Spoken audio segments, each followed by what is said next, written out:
Hey folks, Agnes here, 37, female, ready to spill the tea on my crazy life. So imagine this, a girl growing up surrounded by trapeze artists, fire eaters, and clowns. That was me, Agnes, the unintentional circus sensation. My adopted circus family didn't have much choice but to throw me into the limelight when they discovered I could bend in ways that would make a pretzel jealous. Flexibility had its perks, I guess. Life in the circus ain't no walk in the park, let me tell you. We were a bunch of misfits surviving in a dying industry. Gigs were as unpredictable as the weather, and when the crowds didn't show up, desperation set in. That's when we turned to the gray areas of legality to make sure we had enough cash to keep going. Now, I never knew my birth parents. I was just a toddler when the circus adopted me. I suppose they saw my potential and thought, hey, we can make some money off this kid. Not the most glamorous start to life, but hey, at least I got some cool circus skills out of it. But being the circus oddity came at a cost. No school dances, no high school crushes, just a relentless grind of circus life. At 16, I couldn't take it anymore. I wanted out. I wanted a taste of normalcy. So I hatched a plan to escape. But oh boy, my circus family wasn't having it. They caught wind of my little plot, and from that day forward it was like living in a circus-themed prison. Tighter schedules, harsher rules. They wanted to squeeze every last drop of profit out of me. And let me tell you, the means they used to keep the money flowing weren't exactly honorable, as I mentioned before. Robberies, sketchy deals, selling unprescribed Adderall to desperate souls. Yeah, we did it all. I started feeling more like a cash cow than a human being. Enough was enough. The resentment grew, and I dreamt of a life beyond the big top. I wanted to break free from the chains of the circus, taste freedom, and pursue dreams that didn't involve juggling or walking a tightrope. But it seemed impossible, and I was growing more and more desperate as the years went by. So 4 years flew by, and my circus family had taken a really dark turn. We went from being quirky performers to full-on hardcore criminals. Drugs, shady deals, and a whole lot of messed up chaos. It was a living nightmare I couldn't wake up from. I'd seen things that would give you chills, and I was done living that cruel, tough life. My circus family wasn't a family anymore. They were just a bunch of messed up drug lords. I had to get out, and I needed a plan. Lucky for me, I had one true friend in that chaotic mess. Let's call him Jack. Jack and I hatched a plan to escape the circus nightmare, and as fate would have it, when the heat was on and my family was about to catch me escaping again, Jack took the fall for both of us. Brave soul. I promised Jack that I'd find a way to contact him once I was free. I was determined to bring him into the light and away from the circus's twisted grip. 2 years later, I finally made a life for myself. I landed a waitress gig and snagged a small, dingy apartment. It wasn't much, but it was freedom, and that's all I needed. I found Jack on Facebook, but communication was tricky, as you can imagine. The circus drug lord ringleader was keeping a close eye on him, making regular contact near impossible. We'd exchange a few words once a month, and every time I'd reassure Jack that things would work out for us in the end. All right, buckle up, folks, because the roller coaster continues. So there I was, settling into my new life in Connecticut, thinking I could finally catch a break from the circus nightmare. But you know, life had other plans. One day I decided to check on Jack like I would usually do. But what I saw made my heart drop. A terrifying text from Jack's account explained that the other family members had found his secret social media profile. Panic mode initiated. They threatened me, said that they were loaded now from all the illegal activity and ready to hunt me down for revenge. I pleaded and swore I wouldn't spill their secrets to the authorities, but they weren't buying it. Loose ends needed tying up, and I was on their list. Now imagine living with the constant fear that you're being watched. I changed my social media and my identity, but somehow those circus creeps always found a way to reach me. Every year or so, an ominous message with a clown emoji would pop up. I found you. It was like a never-ending horror show, and I didn't know what to do. You might be wondering why I didn't run to the police. Fear. Pure, unadulterated fear. I'd been involved in their illegal activities, and although I was forced and coerced into it, I was terrified of getting into trouble myself. So I kept moving, changing places, hoping to outrun the ghosts of my past. For a while, Connecticut seemed like a safe haven, thank God. I got odd jobs and gardener gigs, just trying to make ends meet.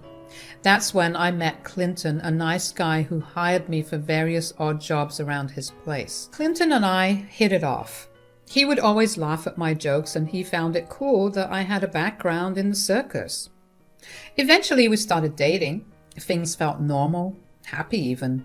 For a while I could almost forget the circus nightmare that kept lurking in the shadows.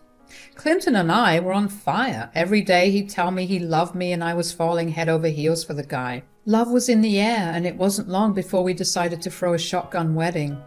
Yep, we were so crazy about each other that we just couldn't wait. We didn't have a big fancy ceremony or anything, just a couple of lovebirds saying their vows in a little chapel. It was simple, sweet, and felt like a dream compared to the circus drug-fueled nightmare I'd been through. I thought maybe, just maybe, life was finally cutting me some slack. Clinton and I settled into our married life, blissfully in love and building a future together. For a moment I almost forgot about the shadows of the past. Little did I know the circus wasn't done with me just yet. Life's got a funny way of keeping you on your toes, and my toes were about to tap into another twist in this wild tale. You're probably wondering at this point if I spilled the beans to Clinton about my wild circus days. Nope, not a chance.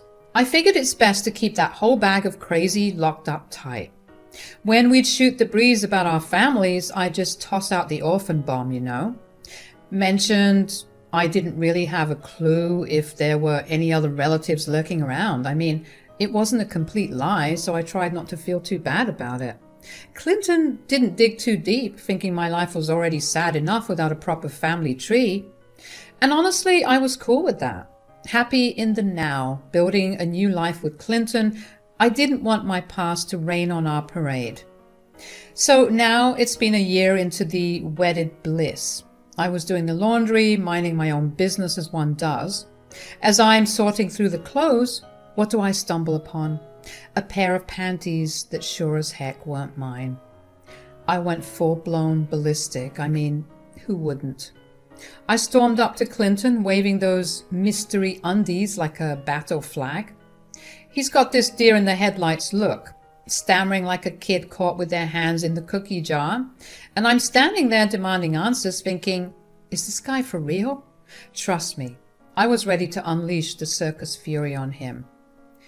Clinton, care to explain these panties I found in the laundry? They sure as shit ain't mine. What? Agnes, I swear, I don't know how they got there. Maybe they got mixed up at the laundromat or something. Oh, save it, Clint. I ain't buying that load of crap. Who's the other woman, huh? Spit it out. Agnes, I'm not cheating on you. I love you. Those panties are probably just a mix-up. Mix-up? You think I'm stupid? I've been through enough crap in my life to spot a liar, and you're lying through your teeth. Agnes, I swear on everything Spare me, Clint. You're just like the rest of them, a big fat liar. You're overreacting, Agnes. Overreacting? I've been through literal hell. And now this. I won't be played for a fool. You're being irrational. Just calm down and listen. Calm down? You've got some nerve, Clinton. You cheat on me and you have the gall to tell me to calm down? And so the shouting match went on, each word cutting deeper than the last. The trust we had built seemed to turn to dust at that moment. When I looked at him that day, it was like I was looking at a stranger. Yeah, so things got worse, if you can believe it. Clinton just kept on cheating and I kept on letting it happen. It's like I was stuck in this messed up loop, you know. Every time I caught him, it was a new low. Lipstick on his collar, smelling like some other woman's perfume. He even had the nerve to call me by someone else's name. And sometimes he'd straight up admit it. And it wasn't like he was trying to hide it anymore. No, sir. He'd almost show it off, flaunting his affairs like some twisted game. When I'd lose it, he'd just throw it back at me. Clinton, seriously, why do you treat me like crap? What's your deal? You think I'm stupid? Honestly? Yeah. What? You heard me. I think you're stupid. Why are you still here if you hate me so much? Why are you still here if you don't like me enjoying myself? Are you high or something? It's because I love you. No, I don't think so. I think it's because you're obsessed with me. What? Admit it. You need me, babe. You're obsessed with me. Obsessed? You're out of your mind. Why would anyone be obsessed with a cheating jerk like you? Look around, Agnes. You got nothing without me. Now, why don't you just leave? I don't know, okay? But that doesn't mean I need you. Sure. Admit it, Agnes. You're hooked on me. You can't resist. No, I'm not. I just thought we could have a decent life together. Decent life with you? Come on, Agnes. You know you can't do any better. Maybe I can't. That's right. You're stuck with me and you know it. I didn't really know what to say after that. I mean, sure, I was furious, but this twisted fear of being alone kept me hanging on. I'd rather put up with his crap than face the ghosts of my past, you know? After a while of this crap, I stopped fighting it. I stopped questioning him. It was like I became numb to it all. More years rolled by and Clinton just kept at it. There were times when I'd catch him right in our bed with another woman and I felt like I couldn't even fight back. I was stuck, drowning in this mess I couldn't escape. It's crazy how fear can make you do things you never thought you would. So there I was, turning 36, thinking maybe things would take a turn for the better. Boy, was I wrong. Life decided to throw me another curveball. Clinton continued his cheating antics. It was almost comical at this point. Lipstick on his collar, late-night calls, the whole shebang. I barely flinched anymore. It's funny how you can get used to your own personal hell. Nights that used to be filled with silent sobs now felt eerily quiet.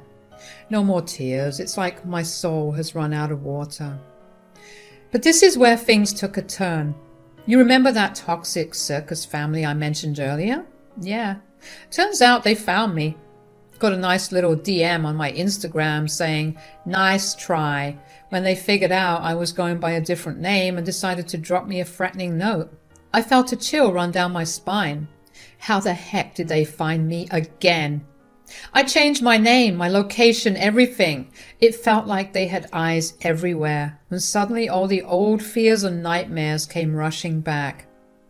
I tried to shake it off and focus on my life with Clinton, or whatever was left of it, but it was like trying to ignore a storm that was about to wreck everything.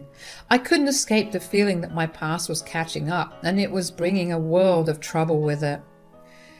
Turns out, they weren't too worried about chasing me down all these years because they were too busy swimming in their pool of ill-gotten gains. But now the fuzz was about to rain on their parade. They texted me their threats, trying to squeeze me like an old rag. The grand plan? They wanted to wire their dirty money into my account, making me the fall guy when the law came knocking. Real classy, right? They weren't asking, they were demanding. "Give us your bank details, Agnes," they sneered, thinking they had me cornered. Threats echoed through the phone, promises of ruining my life if I dared to defy them. They even had the audacity to tell me I should be grateful they left me alone all these years and that taking the fall for all their crap was the least I could do since I abandoned them. I begged and pleaded, but they were heartless, and that's when the light bulb flickered in my head. A twisted plan was forming. "Sure. Wire the money," I texted back. I tossed my bank details their way like a juicy bone to a pack of wolves. They boasted about sending $500,000 anonymously, thinking they were the puppet masters pulling the strings. Little did they know I was about to turn the tables and make their puppet show a comedy of errors. Let the circus games begin. The next day, I approached Clinton with a carefully crafted email from none other than yours truly, but he didn't know that. I told him that I did indeed have some long-lost relatives tucked away in a European royal family. I said that the patriarch of this imaginary clan had kicked the bucket, and now yours truly was set to inherit a tidy sum. I laid it on thick, pulling out all the stops. The waterworks were in full swing as I poured my heart out to Clinton. He sat there staring at the email like it held the secrets of the universe. I made sure to sprinkle just the right amount of drama, making my tale of royal connections sound so convincing that he'd think Shakespeare himself penned it. As he read and reread the email, I kept up the act. Big eyes, sniffles, and the occasional quiver in my voice. I could practically see the dollar signs dancing in his eyes as he envisioned the grand life we were about to lead, thanks to my fictional royal lineage. Oh, the lengths I'd go to escape this circus of a life. Wait, what? Are you serious? This can't be real. You better believe it, honey. We're going to be loaded. How is this even possible? Yeah, I know, it's crazy. I never thought I had any family left out there, but now apparently we're looking at a whole new life. A better life. A better life is an understatement, babe. We're going to be loaded. Yeah, you're right. The amount of money they sent me is crazy. I'm talking in the hundreds of thousands over here. That's a game changer, Agnes. Are you sure this is real? Have you ever received the money? How much is your bank account balance after all this inheritance talk? Then I pulled up my phone to show him my bank account details, and I swear he was on the verge of passing out. But he saw the proof right there, and let me tell you, he just couldn't contain himself. Clinton got all giddy with his plans. He wanted to be the money man, saying he had the education for it. So it was best if he held on to the money. But you know, I could see that sneaky look in his eyes. I figured he had some shady moves in mind, but I gave him my bank details anyway. The next day, I woke up to find divorce papers on my bedside table, along with this letter from Clinton.